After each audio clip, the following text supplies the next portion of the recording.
Paris, les années 80, le street art français fait son apparition dans le 13e arrondissement. Jeff Aérosol, Mystique, Jérôme Ménager, ce sont eux qui ont imposé leur marque, ce qu'on appelle les pionniers. C'est ici à la butte aux Cailles qu'ils laissent leur premier pochoir, un homme blanc sympathique, une brune provocatrice, des portraits de célébrités revisités. Dans ce quartier comme d'autres, tout le monde les connaît. Ils redonnent vie au mur et tentent de se faire accepter. Et les street art, c'est ça, c'est de rompre des barrières, c'est de trouver un nouveau matériel, des murs qui sont à la limite presque condamnés, et en faire ça de là.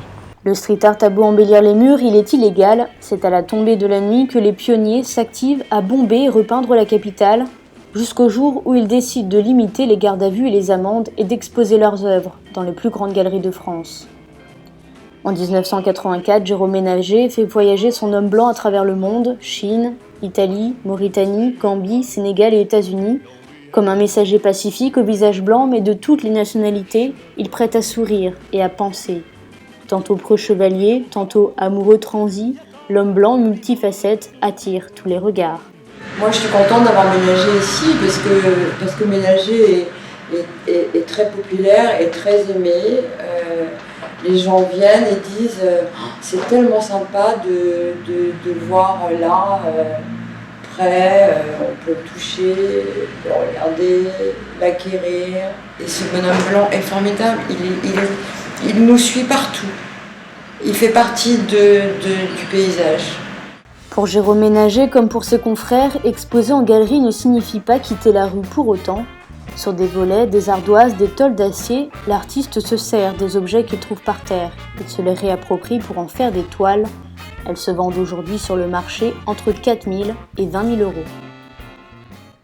Passer les street art à galerie, ça perd le côté social, convivial, le côté à la limite qui est un peu dehors le système. Parce qu'au moment qu'on passe aux galeries, on commence à entrer dans le système.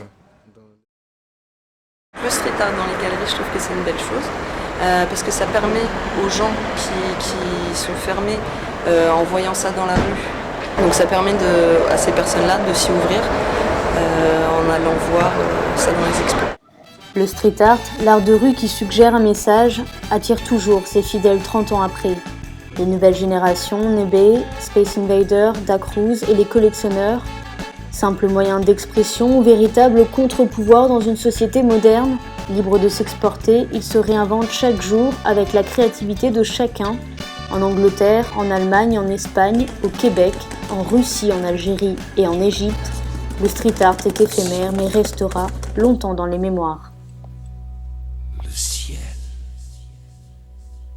c'est comme un grand manteau bleu accroché sur les épaules de la nuit.